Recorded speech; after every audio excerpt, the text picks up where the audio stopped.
Welcome back to Chow Time Pods. Your host, Red. We got a video today from HL Talk That Thought.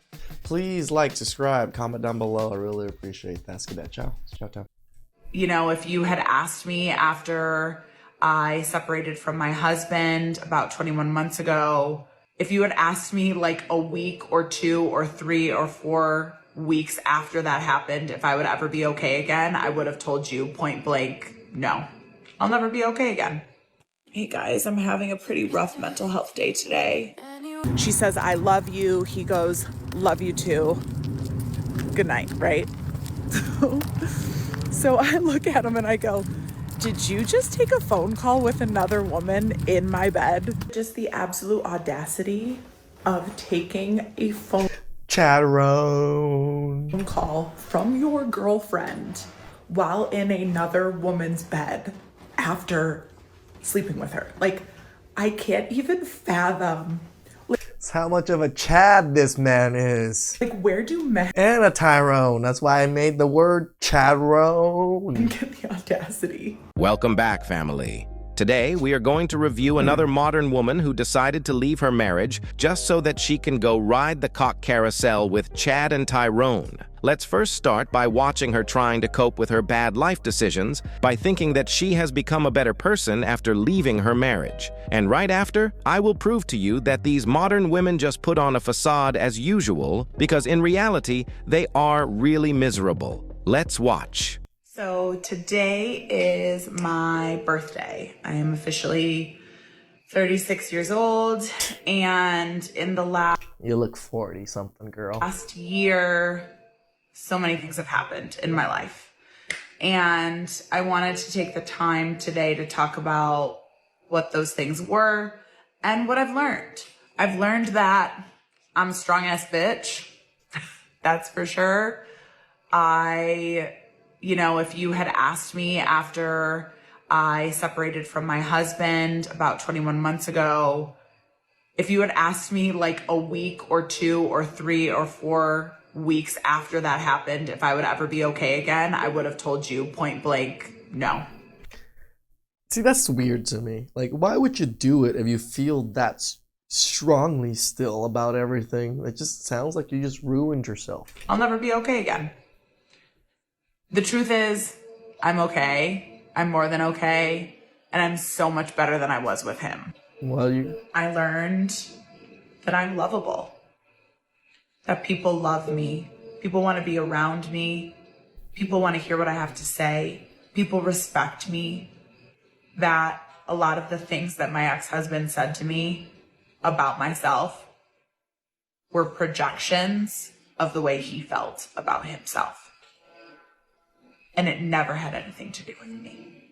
oh, never had anything to do with you, right? Everything was your husband's fault. He projected everything. He was the evil one. You had to leave because he was miserable. I solo backpacked through Southeast Asia by my damn self last year.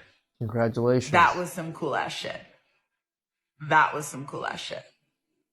And what I learned there is that I can do things by myself. I don't need a partner. I don't need a man. I learned that I became someone else for someone for a very long time, and that I'm not exactly the person who I thought I was with him. I'm not as introverted as I thought I was. I don't hate people the way I thought I did. I wasn't scared of the world like I thought I was. I learned that I can get in a surfing accident across the world by myself, almost drown, end up with multiple lacerations to my face, and I still don't need a fucking man. What the fuck does that have to do with anything? Like, that doesn't even make sense. Like, of course you can go injure and fuck yourself up without needing a man. Who said you needed a man for that? Like, but the people that saved you, those were probably men. I learned that I can fall in love again. I learned that the length of time you know someone for doesn't mean a fucking thing. I had friends that I'd known since I was born who never reached out once after my separation. And then I had friends that I had known for months who were my absolute ride or dies last year. You're dumb. Sometimes you might think that, but it's a facade. People are so dumb sometimes when it comes to friends. Of course, the ones that are new friends and they are going to say something about it. It's fresh. They're new friends. Your old friends might not even have known, nor they think that it matters so much to you, especially when you don't reach out to them. I talk about this quite a bit, how my best friend Chris and I, after high school, we were roommates for a little bit, and then he went off to like secondary college or, grad school, and we didn't see each other for like 15, 16 years. We didn't even talk, we didn't text, but as soon as he finished up everything, he came back and moved to California, and we started hanging out and chatting. It's as if all that 15-year gap just closed in on itself, and now it's just like we've never been apart. You have to put in the work to want to be with these people. These people also have busy lives. The people are around you, of course, yes, they're fresh friends. Of course, they're going to try to make an effort, but doesn't mean they're genuine in what they're saying. Time doesn't mean a fucking thing. I learned that my separation and my divorce and what I went through with my abusive ex has made me a better person. Unequivocally, it has made me a better person. And yet, I would not wish it on anyone. And I wish to God that I had never gone through it because it almost killed me. But I have learned that I can be so much happier. Marriage almost killed her, guys.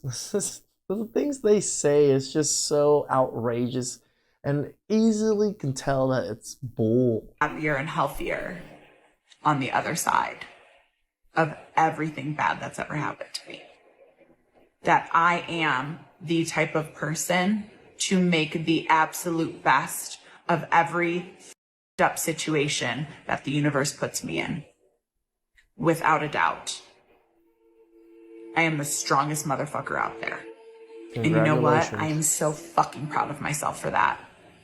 Because that doesn't... And that's why, look at this masculinity. All these tattoos, using fuck myself. come from anywhere but from within. It is all a facade. These modern women are just trying to put on a front under pretext that they are living their best life. They are all trying to cope in their misery, and I will prove it later on. But now, let's watch her getting pumped and dumped by Chad. I decided today would be a fun day to tell you guys about a date that I went on 2 summers ago, with a guy that I met on Facebook dating, which, number one, don't do that. Facebook dating is like the weirdest dating app of all time ever. But anyway, I met this guy on Facebook dating. He was quite a bit younger than me, very hot, of course. And we exchanged numbers and we started FaceTiming. The FaceTimes were good. I thought he was attractive. He looked like his photos, thank God. And we chatted, I don't know, maybe like 6 to 8 times over FaceTime before we decided to meet. So one night I'm out with my cousins in Denver and he tells me he's out at a club with his friends. It's his birthday. They've got bottle service, blah, blah, blah. So I decide to meet him. A 36-year-old going to the club for the first time, which, like, in hindsight was not the best environment in which to meet a date off of an app for the first time. Yeah. Hindsight's 2020. So anyway, I meet this guy at the club. We hang out for a little bit. He's kind of drunk. We end up going home together. He comes over to my house because I'm sober and driving. And the next day he's going to a water park near my house, which that'll just tell you that he was maybe a little bit too young for me. Anyway, he comes over, we get ready for bed, we go to bed, and we hook up. And then at some point after that, I get up and I get like a glass glass of water or something. So I'm not in my bedroom at that moment. I walk back into my bedroom and this man is on the phone. It's like 3 o'clock in the morning, probably. And he has the phone up to his ear and very clearly is like trying to turn the volume. I just gotta say something. To be young. Being up at 3 a.m. I can't even stay up past like 11 p.m. down, but I can very obviously hear that it's a girl on the other line. And he's kind of giving her like one-word answers, but he's like fully on the phone with her. You know, it's not like he like hung up as soon as I walked in the room. He is on a phone call with this woman. So a couple minutes later, he ends the phone call. I hear her say, "Happy birthday," or something of that nature. He says, "Thank you." She says, "I love you." He goes, "Love you too. Good night," right? So I look at him and I go, "Did you just take a phone call with another woman in my bed after we hooked up?" And he's like, "Oh yeah, but it's not what you think. She's just a homie from home. She's like a really close friend. She's like my sister. She's just calling because it was my birthday, blah, blah, blah." I'm like, I'm not an idiot, right? And, you know, the next You are day, a little bit. we wake up, I drop him off at the fucking water park, and I go on with my life. Well, about 2 weeks later, I get a follow request on Instagram from a really pretty girl. The only person we have in common is this guy. Like, she doesn't even live here. She lives in his hometown. You can like see it on her bio or whatever. And it literally says, you know, followed by blah, blah, blah, this guy. And of course I don't accept it. But how much you want to bet that was his girlfriend? And she found out about me somehow.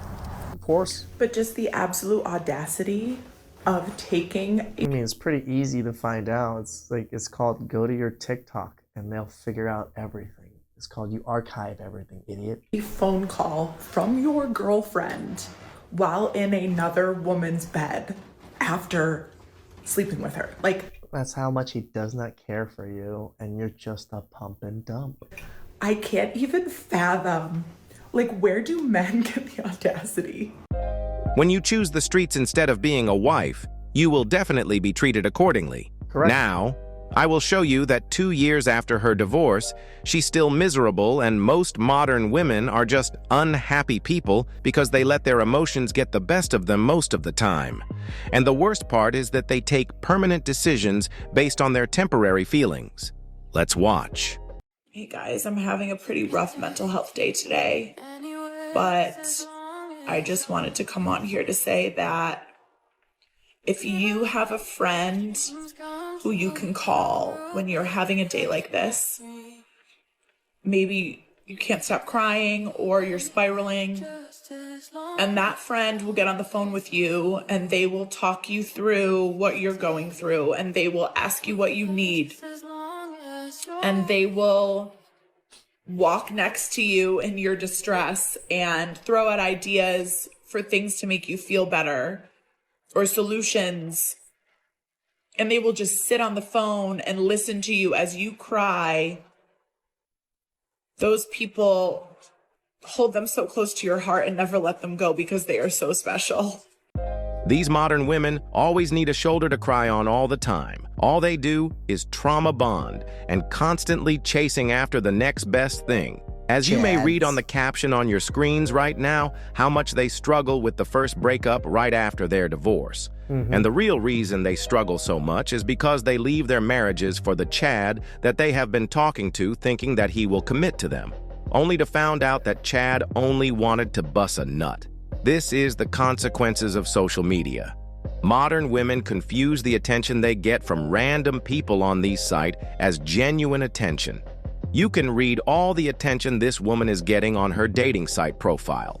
And she is even bragging about it, thinking, not realizing that all most these guys want is to pump and dump her. To the streets she belongs, and to the streets she shall return. Fellas, protect yourselves at all cost against these types of women. And above all, don't forget to keep your head up, focus on your goals, and everything else will follow.